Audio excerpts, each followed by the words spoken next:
नमो हरियन्ताणं नमो सिद्धाणं नमो हरियाणं नमो वज्रायाणं नमो लोये सव्वसाहुणम् एषु पञ्च नमोकारो सर्वपापप्रणाशनं मङ्गलानं च सर्वेसिं परमं हवै मङ्गलम्।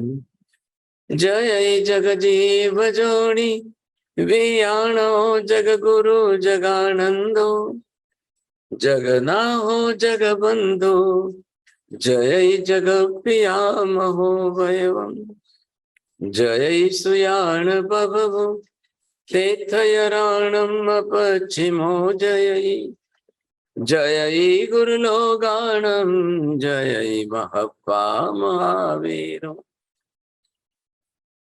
वंदे मायसं महाभागम् महावीरं महामुनि अमर नरराय मह्यम चरम तीर्थयरामिमासते सर्वारिष्ट प्रणाशाय सर्वाभीष्टार्थदायिनि सर्वलब्धि निधानाय श्री गौतम स्वामिने श्री सुधर्म स्वामिने अज्ञानतिमिरान्धनं ज्ञानाञ्जनशलाकया नेत्रमुन्मीलितं येन तस्मै श्री गुरवे नमः।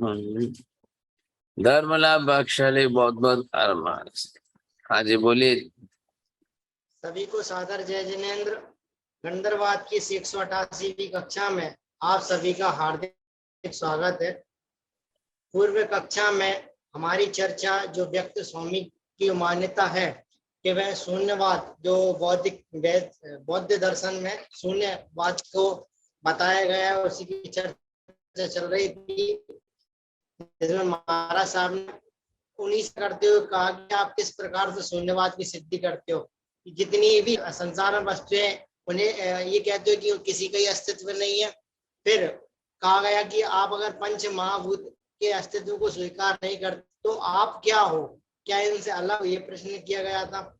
साथ में ये बताया गया कि अगर आप आकाश द्रव के अस्तित्व को स्वीकार नहीं करते तो फिर चार को करते हो क्या, अगर चार को अस्तित्व को स्वीकार करते तो आकाश को नहीं करते क्या। फिर ऐसे ही प्रश्न करते हुए ये बताया गया कि अगर आकाश द्रव को स्वीकार नहीं करते हैं तो अन्य द्रव के अस्तित्व का खंडन भी स्वतः ही हो जाएगा, मतलब अन्य द्रव का अस्तित्व भी नहीं रहेगा। और अन्य द्रव के अस्तित्व को स्वीकार करे और आकाश द्रव के अस्तित्व को स्वीकार ना करे, ऐसा भी नहीं हो सकता। क्यों? क्योंकि जितने भी द्रव है वे किसके आधारभूत है? आकाश के आधारभूत है। ये हमने विशेष रूप से ही जाना। अगले में महाराज से निवेदन करता हूँ। हाँ जी बहुत धन्यवाद। हाँ जी बहुत बहुत धन्यवाद। बहुत देखिए क्लासें जरूर बढ़ती जा रही है। अब यहाँ बौद्ध दर्शन के शून्यवाद क्या लाया, क्षणिकवाद, अनित्यवाद, स्वप्नवाद, फिर ब्रह्मवाद, ये सब बातें बहुत लंबी चौड़ी है। और यहाँ पर जिन टॉपिक को लेकर ये बहुत चर्चा होती है, इतना तो सब आप समझ भी नहीं पाओगे, बहुत डिस्कशन है काफी। लेकिन अब पॉइंट पर आते हैं कि आकाश पदार्थ एक तरफ इन्होंने अलग कर दिया है, आ रहा है ख्याल में आपको? एक तरफ चार ये अलग कर दिए और इधर जो है एक ये अलग कर दिया। ये जो है आकाश है और ये चार जो है पंचभूत है। आप दोनों को मिलाकर एक संज्ञा महाभूत की कर रहे हो, तो ये जो महाभूत कह करके आपने पंच की संख्या दे दी। अब इधर देखिए, एक संख्यावाची शब्द है, दूसरा जो है और तीसरा जो है, तो ये शब्द और ये शब्द, अब तीनों शब्द जोड़े हुए हैं साहब। तो तीन शब्द जोड़ करके आप जो है अलग अलग करो, तो पांच ही क्यों लिया है? दुनिया में कोई पांच के सिवाय अन्य पदार्थों का अस्तित्व है कि नहीं है? या फिर आपका क्या कहना है, पहले इधर हमको अर्थ स्पष्ट करिए, आपका क्या कहना है। एक नंबर यहाँ पर दीजिए, वो भूत नहीं है, वो महा नहीं है, या पांच नहीं है। अरे ये बात समझ में ध्यान दीजिए आप, तीन प्रश्न उठाए गए हैं यहाँ पर। हाँ जी बोलिए चोरडिया जी, क्या बात हुई। महाराज साहब, जब उनका सिद्धांत है कि सर्वम शून्यम, तो जब आप सब कुछ को ये नहीं बोलना है क्या? नहीं, अभी मैंने ये तीन प्रश्न उठाए, ये ध्यान में नहीं आया आपके। बोलिए हंसा बहन जी, बोलो जल्दी।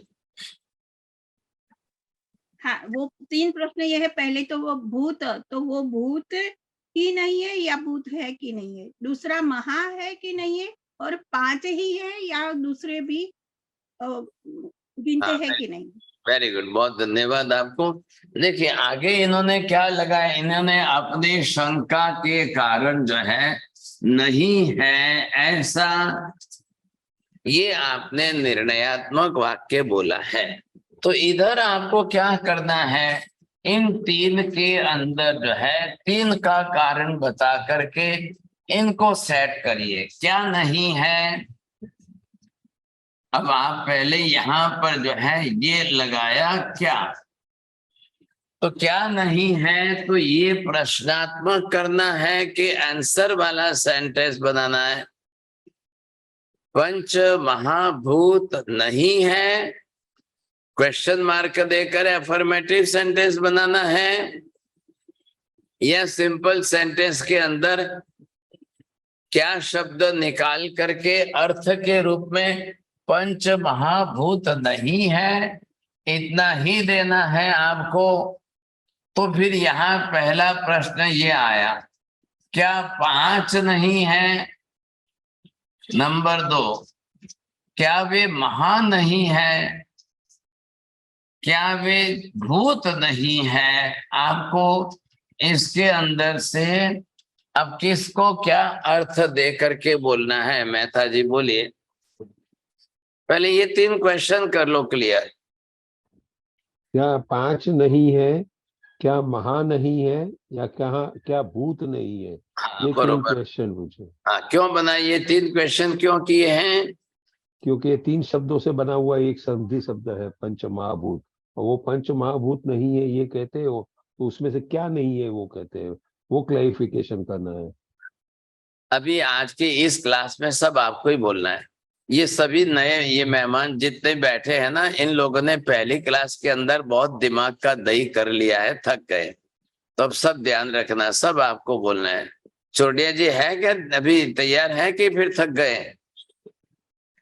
महाराज साहब बिल्कुल तैयार हूँ। अरे भाई आप तैयार है कि दिमाग तैयार है। दिमाग तैयार है, बादाम खा के तैयार हूँ। अच्छा चलिए धन्यवाद। अब इसके अंदर पहले आपको क्या बोलना है, तो ये अगर हम नहीं है ये वाक्य लगा रहे हैं, तो नंबर एक पर पहले आपको भूत ही नहीं है, ये वाक्य प्रश्न के लिए सही है। अब ये व्यक्त स्वामी को सामने पूछा जा रहा है। अब क्या आप बोलिए वो महा नहीं है, तो इसको जोड़िए। तीसरे के अंदर पांच का फिगर दिया है, क्या वो नहीं है। चौथे के अंदर भूत तो है लेकिन वो महा नहीं है, ये कहना है आपका। भूत तो है लेकिन वो पांच ही नहीं है, ये कहना है आपका। पांच तो है लेकिन भूत नहीं है। अब मैं मेहता जी ध्यान रखिए, फॉर्मेंटेशन कॉम्बिनेशन की मेथड के अंदर इनके वाक्य को, व्यक्त स्वामी के वाक्य के शब्दों को तोड़ करके कार्य कारण भाव बना करके साध्य किसको बनाना है, कैसा बनाना है, इस तरीके से अगर हम 5-6 सेंटेंस बना दें। अभी मीना बहन ji, will you understand it or not, are you prepare, ever fresh or not. हाँ जो भी yes. हाँ जो भी फ्रेश लग रहे हो, जिनको भी मूड फ्रेश लगता है तो बोलना, ख्याल है कि। तो इधर क्या हुआ है, ये हमने बनाए 3 सेंटेंस, 3 के वापिस दूसरे फिर वापस बनाइए। ये कैसे बनेंगे? फर्मेंटेशन कॉम्बिनेशन की प्रक्रिया में आपने ये 3 दे दिए सर, इधर देखिए आपने। अब ये 3 शब्द मैंने लिखे यहाँ पर। अब ये पंच महाभूत, अब इसको भी आप साथ में जोड़ दीजिए शब्द को। अब यहाँ पर ये है संख्यावाची शब्द है पंच। अब इनके साथ इस तरह से जो है, तो पहला शब्द ये हो गया। अब ये 3 शब्द है, तीनों शब्दों के आप फर्मेंटेशन कॉम्बिनेशन करके अब प्रश्न बनाइए अलग अलग से सब। तो फिर उसमें से ये शब्दों के लिए मैंने फिगर लिख करके बैठा दी। अब इनको कैसे जोड़ना, कैसे ख्याल करना सर, तो इसलिए व्यक्त स्वामी को पूछा है। उनकी शंका का जो विषय है, उनकी शंका के विषय में जाकर के ये सेट करके उनको पूछा है। बोलिए कैसे है? 5 ही नहीं है तो 5 नहीं है या 5 है? अब आप बोलते हो नहीं है तो क्या 5 ही नहीं है, इसका मतलब आपको क्या कहना है? 5 से ज्यादा नहीं है कि 5 ही नहीं है तो 5 से ज्यादा है, या 5 से कम है लेकिन 5 नहीं है? एक ध्वनि अंदर जिसमें से हमें अभिप्रेत लगता है। अच्छा चलो चलो चलो, वो भूत है कि नहीं है या अभूत है? तो भूत कौन भूत है, कौन भूत नहीं है, या भूत ही नहीं है, क्या पूछ कहना है आपका? फिर एडजेक्टिव के रूप में महाशब्द जोड़ा है। चलो, क्या आप ये कह रहे हो भूत तो है लेकिन वो महा का क्या अर्थ होगा अंसाबेन? सर्वव्यापी। हाँ, बहुत अच्छा है। विस्तार वाला, विशाल रूप में ऐसा। तो विशाल स्वरूपता किसके लाएंगे, व्यापक रूपता किसके लाएंगे? तो क्या कहना है आपका, ये स्पष्ट करना है। अब वो तो क्या कह रहे, व्यक्त स्वामी ने तो शून्यवाद पकड़ करके उन्होंने अस्तित्व का निषेध किया है। तो भाई आपने अस्तित्व का निषेध करते समय पंच शब्द का प्रयोग क्यों किया? आपका कहना ये है कि ये 5 नहीं है, बाकी तो सब है। अरे बात समझ में आ रही है? आपने तो संख्या डाल दी, तो संख्या डाल दी, इससे आप दूसरे अन्य संख्या वाले पदार्थों को तो स्वीकार करते हो। अब व्यक्त स्वामी भी फंसते जा रहे हैं साहब। मैंने तो ये वाक्य बोला है पंच महाभूत, तो पहले ये तो बोलो ना। चलो ये आपके 5 पदार्थ नहीं है, इसके सिवाय के तो बताइए है कि नहीं है सब? इसके सिवाय के अन्य सब पदार्थों के बारे में क्या कहेंगे आप? क्योंकि वो सब ने, अब वो कहेंगे कि भाई बौद्ध पक्षवादी है, तो बौद्ध मतवादी होने के कारण बहुत बड़ी समस्या इनको क्या है कि सर्वम दे दिया है बुद्ध ने। तो अनित्य, क्षणिक और शून्य तीनों शब्दों के आगे सर्व शब्द दे दिया। सर्वम शून्यम, सर्वम अनित्यम, सर्वम क्षणिकम। तो फिर आपने 5 शब्द क्यों लाया, संख्यावाची शब्द क्यों लाया? पहले इसका उत्तर दीजिए। सर्व शब्द आ गया तो फिर आपने ये कहा, अच्छा भूत को स्वीकार करते हो या भूत का निषेध करके अभूत को स्वीकार करते हो? तो क्या सर्वम के अंदर अभूत शब्द की गणना नहीं होगी? ध्यान दीजिए आप। हाँ जी बोलिए साहब मेहता जी, भूत शब्द का अर्थ क्या हुआ? जीव। हाँ वेरी गुड। अब भूत शब्द का अर्थ जीव है, तो जीव ही नहीं है तो अभूत अजीव तो है कि नहीं है सब? अब वो व्यक्त स्वामी फंस रहे हैं कि मैं हाँ बोलू तो इधर फंसता हूं, ना बोलू तो इधर फंसता हूं साहब। वो कहते हैं ना कि भाई इधर जाओ तो बाघ शेर है और पीछे भागू तो नदी बह रही है, अब मैं जाऊं कहाँ पर? व्यक्त स्वामी देखिए, जो भी एक बार जो असत्य पकड़ लेता है ना, उनकी तो स्थिति यही होती है, उनकी स्थिति यही होगी सर। तो इसके अंदर जो है सबसे बड़ी समझ, हमेशा ध्यान रखिए, सत्य सीधा साधा सरल होता है। असत्य के अंदर दाव पेच बहुत लोग बना देते हैं, सोचे कॉम्प्लिकेशन कर देते हैं। क्यों करते हैं? वो जानबूझ करके करते हैं। अगर ना करे तो फिर जो कैसे ना कहेंगे।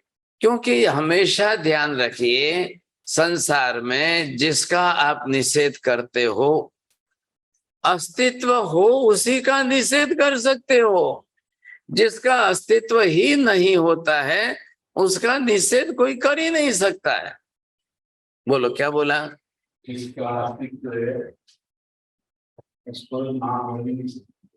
अरे भाई साहब, अब आशा बहन जी बोलिए, क्या बोला? जी सर, आपने कहा कि जिसका अस्तित्व है उसका ही निषेध कर सकते हैं, लेकिन जिसका अस्तित्व नहीं है उसका निषेध कैसे कर सकते हैं? तो आप किसका निषेध कर रहे हो? आप अस्तित्व का ही निषेध कर रहे हो या नहीं? अच्छा, आप नहीं कर रहे हो तो बताइए, जगत में ऐसी कौन सी वस्तु है कि जिसका अस्तित्व ही नहीं है और उसका आप निषेध कर रहे हो? क्या ध्यान में आया? हाँ जी, जैन साहब बोलिए। आपका ध्यान ही नहीं है साहब, बोलिए विभा बहन जी, क्या ध्यान में आया?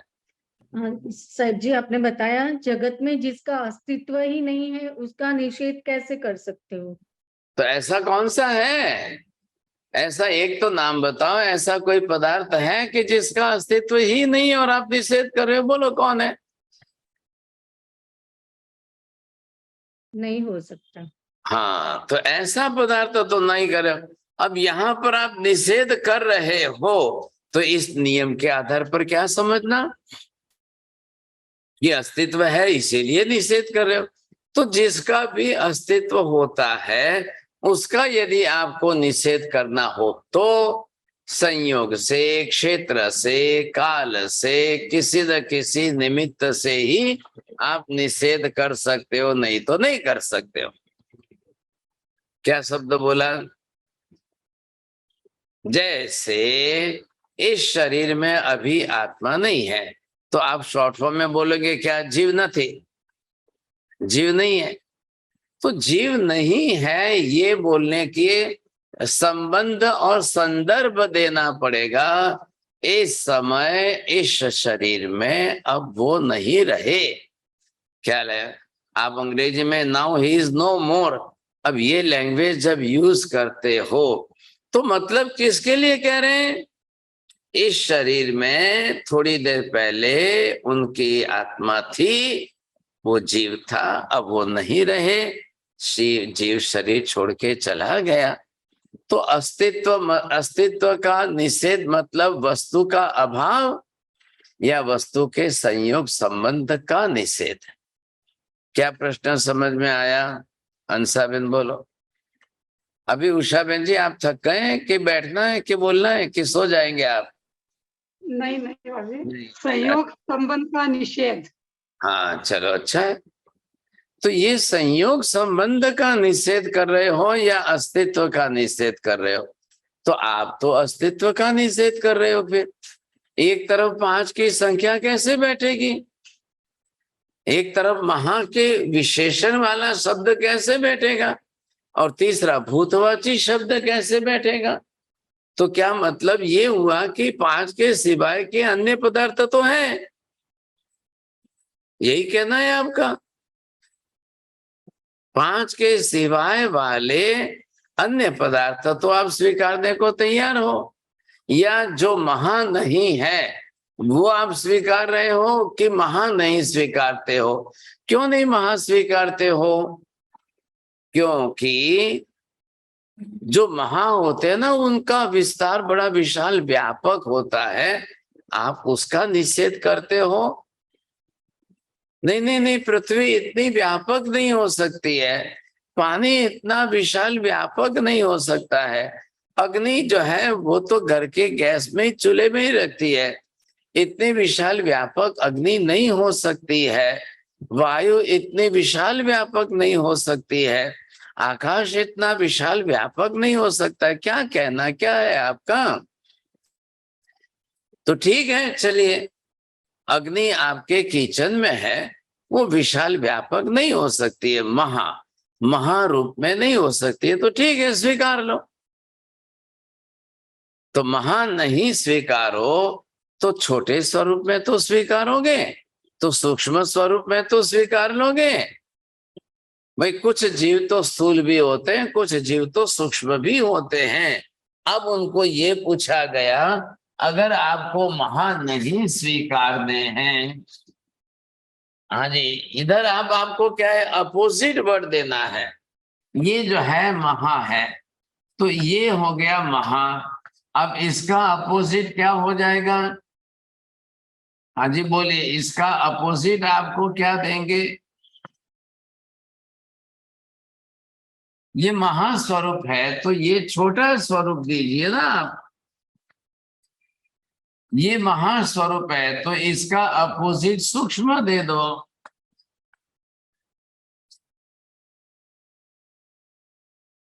इसका अपोजिट क्या हो गया? ये पंच संख्यावाची शब्द है।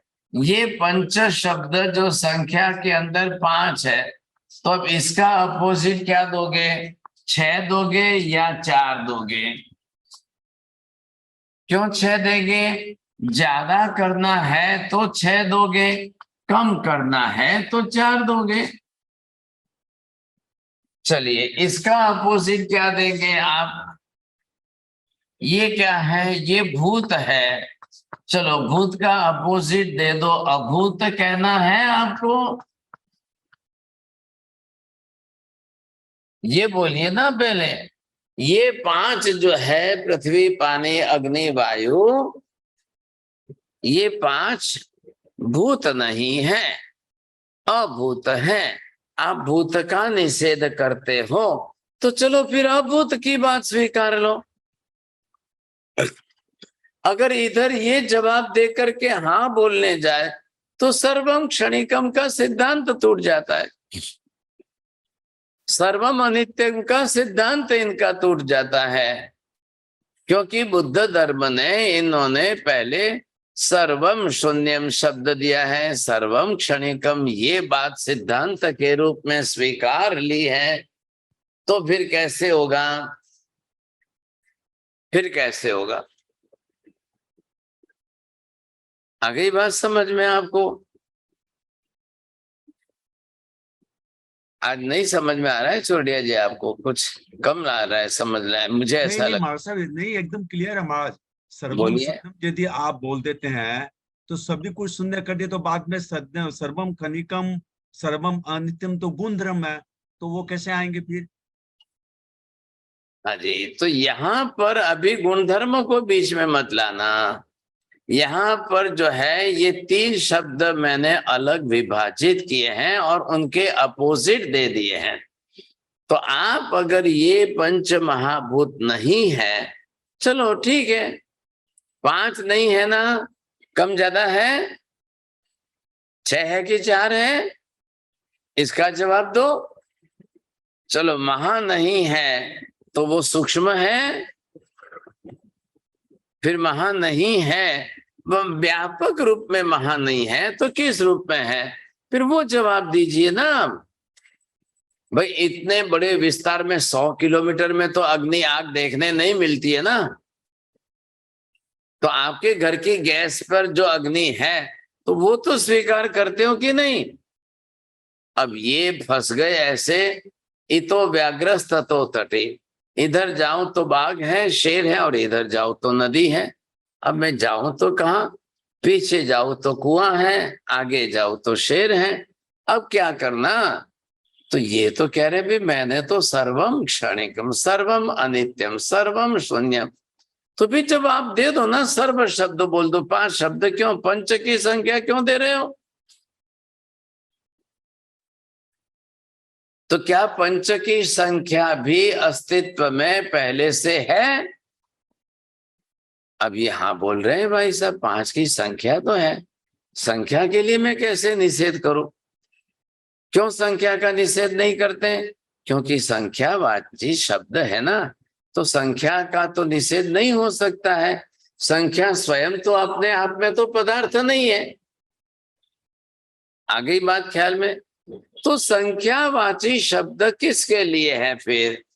अगर दुनिया में संख्या के सिवाय अन्य सभी का अस्तित्व का निषेध हो जाए तो फिर ये है किसके लिए?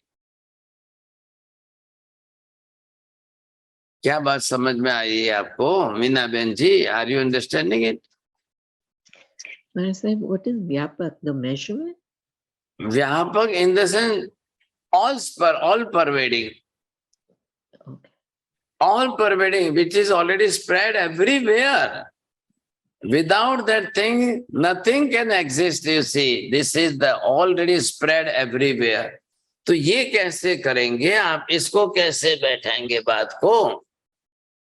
तो ये इनको पूछा गया है। चलो चलो, आपके मत को हम स्वीकार करके बात करते हैं कि महा नहीं है, तो छोटा छोटा स्वरूप मान लो ना, सूक्ष्म अर्थ में स्वीकार कर लो ना। कहाँ है? लेकिन ये तो इसका भी कह रहे भाई, ये तो मेरे लिए आफत हो जाएगी, क्योंकि सर्वम क्षणिकम का है। मैं महा का निषेध करूं तो सूक्ष्म स्वरूप तो है ये, मैं ना कैसे कह दूं? ये बड़ी समस्या हो गई इनके लिए। तो अब आ गई तीसरा पॉइंट, लीजिए भूत पर। तो भूत का मतलब जीव है। तो अब आपका कहना है कि ये जीव नहीं है तो अजीव है क्या? क्योंकि वैदिक दर्शन वाले हिंदू धर्म में पृथ्वी, पानी, अग्नि, वायु को जीव नहीं मानते हैं। तो जीव नहीं मानते हो, ये आप कह दो कि भाई ये जीव नहीं है, अजीव के रूप में तो अस्तित्व स्वीकार करते हो, फिर आफत आ गई भाई। फिर इनको लग रहा है कि जब सर्वम कह दिया है तो सर्वम में तो जीव भी आ गए, अजीव भी आ गए। सर्वम में तो सबका निषेध है। अगर मैं हाँ कह दूं तो सबका निषेध नहीं होगा, कुछ का अस्तित्व रह जाएगा, कुछ का निषेध होगा। फिर मैं क्या करूं? फिर मैं कैसे करूं? ये बड़ी समस्या इनको लग रही है साहब। ऐसी स्थिति में क्या करना? इस स्थिति में कैसे करेंगे? कोई ये ख्याल आ जाएगा कि सर्वम कहने से फिर आप कैसे बचोगे? आपको भूत का निषेध करना है तो कह दो अभूत। अभूत तो है ना, अभूत का तो अस्तित्व स्वीकारोगे ना? बोलते हैं साहब ये तो बड़ी समस्या में आ गई, ये भी नहीं, ये भी नहीं, ये भी नहीं, ये भी नहीं। ऐसी स्थिति करोगे तो बात नहीं बैठेगी सर। आपको जवाब तो देना पड़ेगा, बोलना पड़ेगा, या तो ये निषेध करो। क्यों मेहता जी, क्या लग रहा है आपको? संख्यावाची शब्द बिना किसी ऑब्जेक्ट के यूज में आ सकते हैं क्या? नहीं आ सकते। तो भी संख्यावाची शब्दों का मतलब क्या है? क्यों संख्या बनाई है? आखिर दूसरे जो ऑब्जेक्ट्स हैं उनकी गिनती करने के लिए तो संख्या बनाई। आपने क्यों संख्यावाची शब्द का प्रयोग किया? आपने पंच शब्द का प्रयोग किया तो भी 5 रखो। 5 का आपने संख्या, 5 की संख्या किसको फॉलो कर रहे हो? ऑब्जेक्ट कौन है सामने? किसको आप 5 की संख्या से कह रहे हो? ये स्पष्टता करिए। अब ये तो कुछ भी नहीं कर रहे हैं ऐसा। क्या लग रहा है आपको? ऐसी स्थिति में क्या करना? तो इनके लिए इन तीनों शब्दों का उत्तर अब आप जो है इसका सही समाधान निकालने की कोशिश करो। बोलो अंशा बहन, कैसे निकलेगा सही समाधान? नहीं, मतलब समाधान मतलब तो उनको स्वीकारना ही पड़ेगा, क्योंकि सर्वम शून्यम कहते हैं तो फिर पंच भी नहीं बैठता, महा भी नहीं बैठता, भूत भी नहीं बैठता। हाँ, यही तो बात है। जब तीनों शब्द का उनके वहां पर अर्थ नहीं बैठ रहा है और ये कर रहे हैं अस्तित्व का निषेध। और अस्तित्व का निषेध क्यों कर रहे हैं? कि वहां सर्वम शब्द जोड़ा हुआ है। इनके हाथ बंधे हुए हैं, इसलिए ये बरोबर सर्वम शब्द के बिना बात मानने को तैयार नहीं है। चलो तो फिर आप बोल लो ना, सब कुछ नहीं है। सर्वम के सिद्धांत के हिसाब से बोल दो सब कुछ नहीं है। तो फिर आपने पंच की संख्या पकड़ करके खाली महाभूत का ही निषेध कर रहे हो। ऐसे नहीं होता है।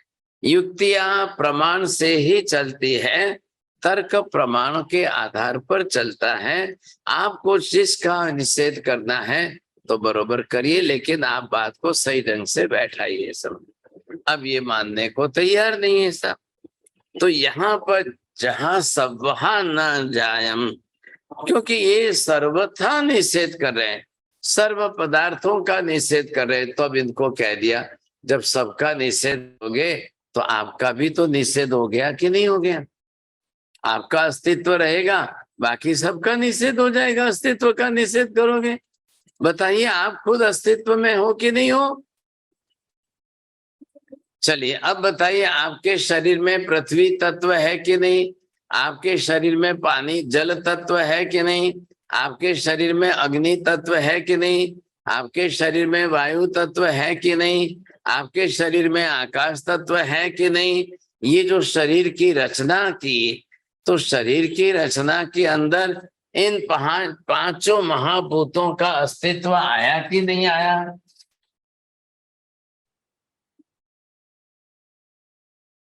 मैं विषय बदल रहा हूं, थोड़ा ध्यान दे करके बोलिए।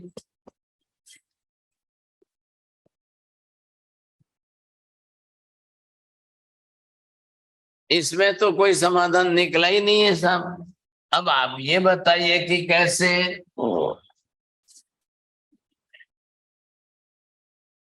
मान लीजिए अभी हम वहां पर आत्मा शब्द का निषेध करते हैं, आत्मा नहीं है तो ठीक है, चलो साहब नहीं है ना तो आप छोड़िए, समझेंगे। तो यहाँ पहले ये तो लीजिए कि आपको ये देखना ये शरीर है। अब शरीर के अंदर पहले ये बताइए पृथ्वी तत्व है कि नहीं, इधर आप बताइए कि जो है जल तत्व है कि नहीं, इधर आप शरीर में अग्नि तत्व है कि नहीं, आपको ये बताना। इधर आप बताइए वायु तत्व है कि नहीं, इधर आप बताइए आकाश तत्व है कि नहीं।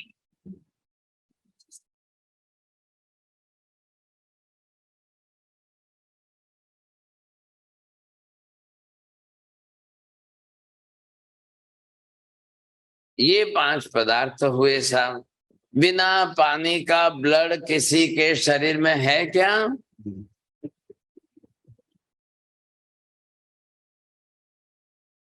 बोलिए, किसके शरीर में पानी नहीं है ब्लड है, तो भाई साहब बिना पानी का ब्लड तो जो है सॉलिड बन जाएगा, फिर वो कैसे रहेगा। ये भी तो आपको देखना है ना। चलो अब हमारी बोन्स वगैरह जो है वो पृथ्वी तत्व है, सॉलिड है, स्ट्रांग है, स्ट्रेंथ है, मजबूती उसके अंदर जो बनी हुई है वो पृथ्वी तत्व है। वजन भी है, भार है, सब कुछ है। तो पृथ्वी के बाहर की पृथ्वी के अंदर जो जो जैसा स्वरूप है वो उसमें बरोबर बना हुआ है।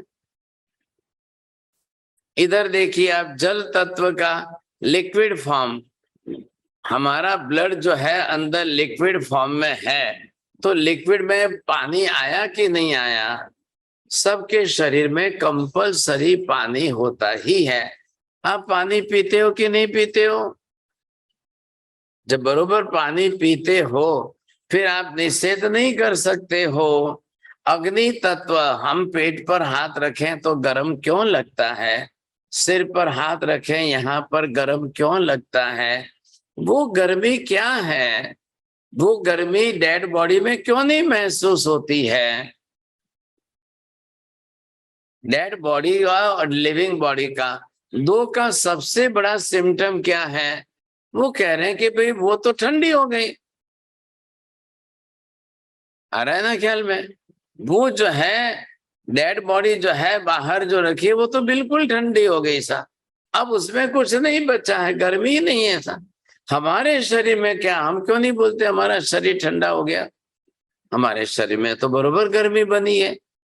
तो ये गर्मी किस बात की है? अग्नि तत्व है कि नहीं? अग्नि तत्व न हो तो फिर कैसे हमारा खाया हुआ पाचन होता है, कैसे बचता है? डाइजेशन सिस्टम तो अग्नि के बिना नहीं चलती है। ये बात ध्यान में आ गई आपको। वायु तत्व, हमारे शरीर की पूरी इम्यून सिस्टम वायु पर चल रही है। शरीर के अंदर आन व्यान उदान समान अपान ये 5 वायु ही काम करते हैं। अब 5 के सब डिवीजन में 84 टाइप ऑफ वायु बताए हैं। The small last capillaries in the eyes also, the blood is flowing there also due to only the वायु तत्व। कभी देखा है ना, गुस्सा आता है तो आंखें लाल हो जाती है, क्यों होती है? फिर वो क्यों होता है, ऐसा कारण क्या है? तो यहाँ पर आपको ये स्पष्टता लानी पड़ेगी। शरीर में वायु तत्व निश्चित है, और लंग्स में, स्टमक में आप ये देखिए कि आकाश तत्व है कि नहीं।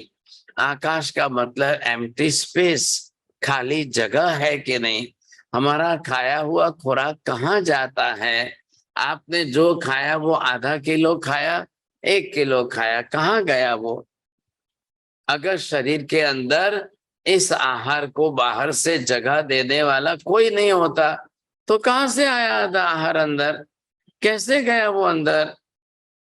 कैसे रहा वो अंदर? तो ये शरीर है, 5 तत्व आ गए सा। अब आप कैसे निषेध कर रहे हो? अब उनको ही पूछा, आप भी तो खुद सशरीरी हो, बताइए आपके शरीर का कैसे निषेध करेंगे आप? ऐसा निषेध तो हो ही नहीं सकता, संभव ही नहीं है। सोचिए ये बात कैसे बैठाई गई है। हाँ बोलिए चौड़िया जी, क्या बोलना चाहते हैं? नहीं महाराज साहब, मैं ये बोलता कि साहब पहले जो 5 का निषेध कर रहे थे, पृथ्वी पानी अग्नि वायु, वो अब महाराज साहब ने टॉपिक ले लिया ये है, तो वो किसका निषेध कर रहे हैं? उनका कर रहे हैं ना इनका कर रहे हैं? जो निषेध हो गया तो वो शरीर में कैसे है? अच्छा भाई 5 महाभूत, अब महा नहीं दिखाकर, महा का मतलब क्या? विच इज स्प्रेड एवरीवेयर से, आकाश में जो आकाश की तरह से व्यापक है ना वो। लेकिन अब महा नहीं है तो छोटे फॉर्म में भी है, तो आपकी बॉडी के अंदर 5 तत्व है कि नहीं है? बाबू जी मैं बोलूं? क्या मैं बोलूं बाबू जी? कुछ भी नहीं बोलना है, नहीं उन्होंने बोला, नहीं बोलना है, नहीं बोलना है। अभी बोलने जैसा विषय ही नहीं है, नहीं तो फिर आप जो है और ज्यादा बोल लेंगे। तो यहाँ पर क्या है, विषय क्या है? पहली बात आई तो ये जो 5 की बात आई, शरीर जो बना है सब, शरीर के अंदर ये 5 तत्व है कि नहीं? आप व्यक्त स्वामी, आप खुद सशरीरी हो, इस समय आपका शरीर है, आपके शरीर में ये 5 तत्व है कि नहीं? संसार के अंदर समस्त जीवों के शरीर में ये 5 तत्व रहेंगे। हाँ, वैक्रिय देहधारी जो है उनकी रचना थोड़ी अलग है, समझे? क्योंकि वो वैक्रिय पुद्गल परमाणुओं से शरीर बनाते हैं ना, तो उनके लिए विषय अलग हो जाता है, क्योंकि उनके शरीर में खून नहीं है, पानी नहीं पीना है उनको, आहार नहीं करना है उनको, हमारी तरह से रोटी सब्जी दाल चावल का आहार नहीं है। तो उनकी शरीर की रचना वैक्रिय वर्गणा के पुद्गल परमाणुओं से, फिर भी उनका भी शरीर तो काम कर रहा है, हमारे जैसा ही काम कर रहा है। हमारे जैसा काम कर रहा है मतलब क्या हुआ? बोलना चलना उठना बैठना आना जाना चलना वकी सब कर रहा है, बरोबर कर रहा है। बस प्रश्न किस बात का है? वैक्रिय वर्गणा के पुद्गल परमाणु। अब वैक्रिय वर्गणा के पुद्गल परमाणु है तो वो उसी ढंग से काम करेंगे। ये हमें पहला सोचना समझना चाहिए तो ये अगर आपको ख्याल आ जाए तो बहुत अच्छी बात है। अब आप सोच लीजिए समझे कि नहीं। तो ये विशेषता जो बताई है ना, इस विशेषता को ध्यान में ले सकते हो आप।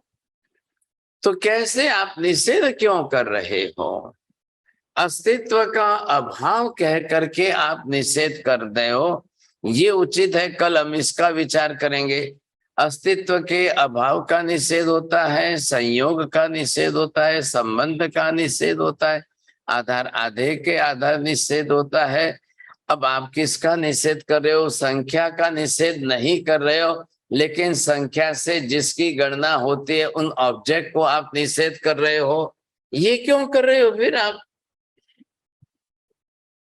इसका कैसे हो रहा है समझे? आप संख्या को स्वीकार करके 5 ले रहे हो और फिर दूसरे पदार्थों का जिससे हम, भाई संख्या का उपयोग क्या है? पदार्थों को गिनना। तो पदार्थ होंगे तो संख्या होगी ना, ऑब्जेक्ट तो होंगे दुनिया में तो संख्या, फिगर कहाँ से आएंगे? बात इतनी सी है। फिगर लाने के लिए आपके पास क्या है? अब कहाँ से फिगर आया फिर?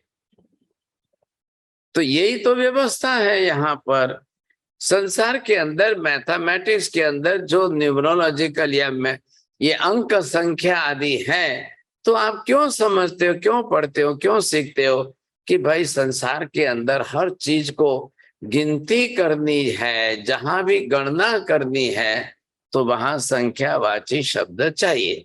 मैं ये पूछ रहा हूं, जिसकी गिनती है करनी है, ऐसे ऑब्जेक्ट का अस्तित्व ही ना हो तो फिर क्या गिनती करोगे आप? ऑब्जेक्ट का अस्तित्व हो तो आप उसकी गिनती कर रहे हो। तो आपने पंच शब्द संख्यावाची लिया, इसका मतलब ऑब्जेक्ट है, तो बाह्य पदार्थ वो ऑब्जेक्ट है, तो आप तो संख्या की गिनती करके 5 शब्द का प्रयोग तो कर रहे हो। आपने पंच शब्द का प्रयोग तो बरोबर किया है, ये आपको ध्यान देना है। अब आपका निषेध करना उचित नहीं है। चलो मैं यहाँ रुकता हूँ थोड़ा सा। पहले ये प्रश्न, ये विषय आपकी समझ में आ जाना चाहिए साहब, क्या लायक नहीं। अभी तक तो हम जो है आधार आधे आदि संबंधों को लेकर के चल रहे थे वहां तक। आज यहाँ पर हमने थोड़ा सा इसी में लिया, फिर इसको जल्दी हम पूरा कर पाएंगे सब। हाँ जी नाटा जी बोलिए। नहीं, किसको पूछना है, क्या पूछना है बोलिए। हाँ बोलिए उषा बेन जी, आप सही प्रश्न हो तो पूछना, नहीं तो नहीं। नहीं बाप जी, इसमें जैसे बोला सर्वम अनित्यम, सर्वम शून्यम, सर्वम क्षणिकम, तो ये मतलब मान रहे हैं पंचभूतों को, वो ऐसे मान रहे हैं इसमें कि जैसे अपन श्वास लेते हैं और श्वास छोड़ी तो उसके बीच में क्षणिक रुकती है, तो सब चीज अंदर पंचभूत है। ये गलती कर दी आपने। ऐसे क्षणिक के लिए ऐसा अर्थ नहीं करना है, उनके हिसाब का अर्थ करना है। आपका अपने श्वास रुकती है और इसके क्षणिक के लिए ऐसा अर्थ नहीं करते वो, ध्यान देना बरोबर से। तो यहाँ पर जो है पहली बात ये बोली, मैं जैन साहब क्या कैसे बोल रहा है प्रश्न किसी का बोलना है, पूछना है, पूछिए।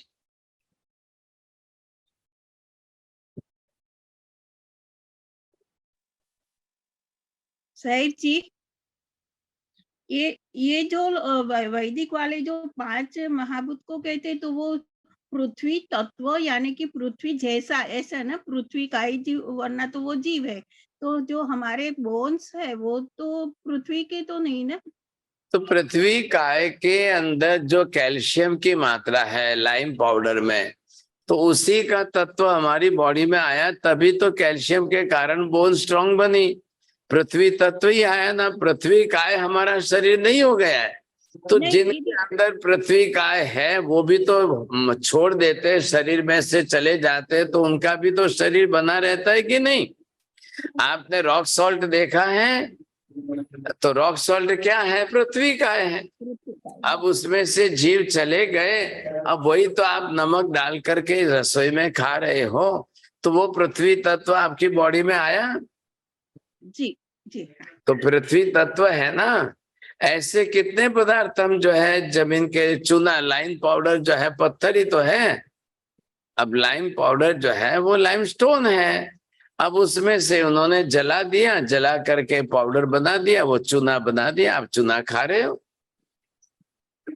एलियम जो है स्फटिक, ये स्फटिका जिसको बोलते हैं ना, फिटकरी, वो भी पहाड़ के पहाड़ है, पत्थर के पत्थर है, शिला की शिलाएं, लेकिन ये वाटर सॉल्युबल है।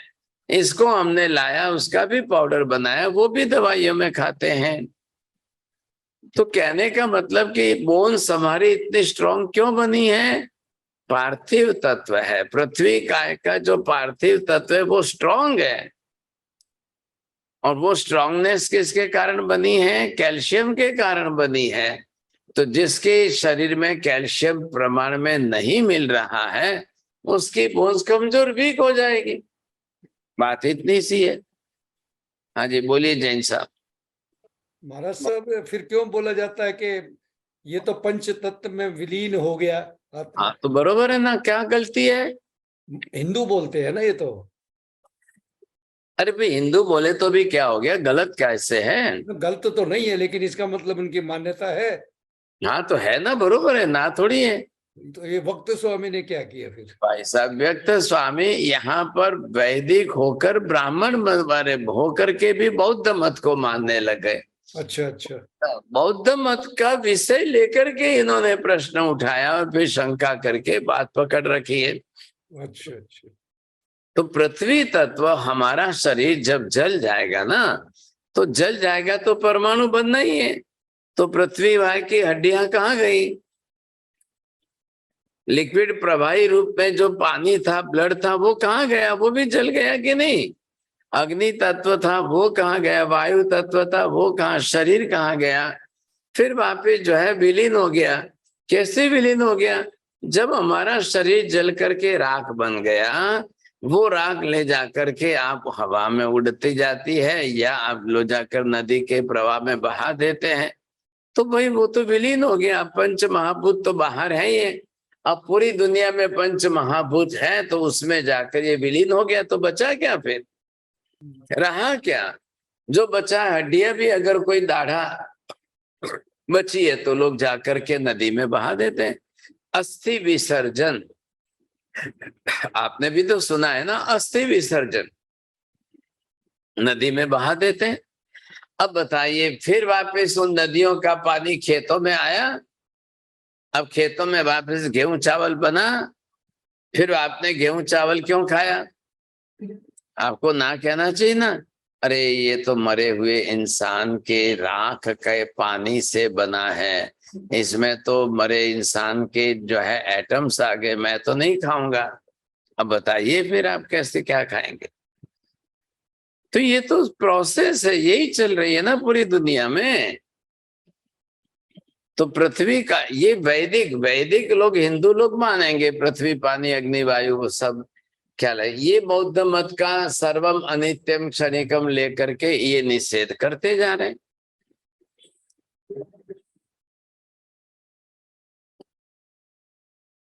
अब ये निषेध कर देंगे तो फिर क्या होगा? कैसे होगा?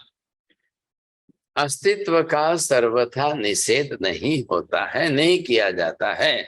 बात इतनी सी है। हाँ जी, बोलिए, किसको प्रश्न पूछना है? हाँ साहिब जी, जीव जब औदारिक वर्गना लेकर जो शरीर बनाता है, तब वो वर्गना में ही वो आकाश, पृथ्वी तत्व और अग्नि तत्व जो ये सब 5 आ जाते हैं। शरीर बन गया ना, औदारिक का शरीर जब बन गया, वर्गना का शरीर बनने के बाद तेजस वर्गना भी लेंगे आप, तब तेजस वर्गना से अग्नि तत्व आ गया, गर्मी आ गई शरीर में, उष्णता की, उसको ऊर्जा बोलिए, वो हमारा पाचन कर रहा है। और बाकी का सब जैसे ही आपने पृथ्वी काय के औदारिक वर्गना के पुद्गल परमाणु जो लिए, उसी में पृथ्वी, पानी, अग्नि, वायु, वनस्पति के सब क्या आ जाएंगे, सब परमाणु आ जाएंगे। जीव आत्मा अंदर है, वो लेकर के उसको किसको लिक्विड में डालना है, किसको सॉलिड फॉर्म में बोन्स बनाना है, किससे मसल्स बनाना है, प्रोटीन को कहाँ सेट करना है, वो सब करेगी। उसका कार्य है, जीवात्मा का ही कार्य है, तो वही तो करेगी, और कौन करेगा। बोलिए मीना बहन जी। हाँ Maharaj Sahib, I wanted to know a little more about Vaikriya Shari. So Vaikriya Shari, they are visible? हाँ जी, हाँ जी, वो जो है ना विजिबल नहीं है। हाँ जी, तो ये जो विजिबल भी है, नॉन विजिबल भी है। वैक्रिय शरीर वाले देवी देवताओं के लिए ये दोनों बात बैठती है, वो विजिबल भी करेंगे, अनविजिबल भी करेंगे, दोनों बात होगी। ठीक है। हाँ जी, और कोई? You said they can speak and all that, so if they're not visible, do they have a body or they don't? Speech and speak वो अलग है, it is body no doubt. हमारी आत्मा अलग है ना, वो आत्मा का कार्य क्षेत्र हो गया। शरीर में जो आत्मा है उसको करना है कार्य, बोलना करना, स्पीच वगैरह सब उसका है, उसमें कोई इसका सवाल ही नहीं खड़ा हो रहा है। Tomorrow again we will discuss on the same topic. Thank you. Thank you. Prepare do some homework and prepare it. Namo Riyantanam, Namo Siddhanam, Namo Airyanam, Namo Vajjayanam, Namo Loe Sabba Sahunam, Esu Pancha Namukaro Sabba Bhava Panasam, Mangalanam Cha Sabbe Simpadamam Havai Mangalam, Mangalam Bhagavan Viro, Mangalam Gautama Prabhu, Mangalam Stule Bhadradya, Jaina Dharmostu Mangalam, Chattari Mangalam, Arihanta Mangalam, Siddha Mangalam, Sahu Mangalam, Kevali Pannato Dhammo Mangalam, Chattari Logottama, Arihanta Logottama, Siddha Logottama, Sahu Logottama, Kevali Pannato Dhammo Logottama, Chattari Saranam Pavajami, Arihante Saranam Pavajami, Siddhe Saranam Pavajami, Sahu Saranam Pavajami, Kevali Pannatam Dhammam Saranam Pavajami, Sarva Mangala Mangalyam, Sarva Kalyana Karanam, Pradhanam Sarva Dharmanam, Jainam Jayati Shasanam.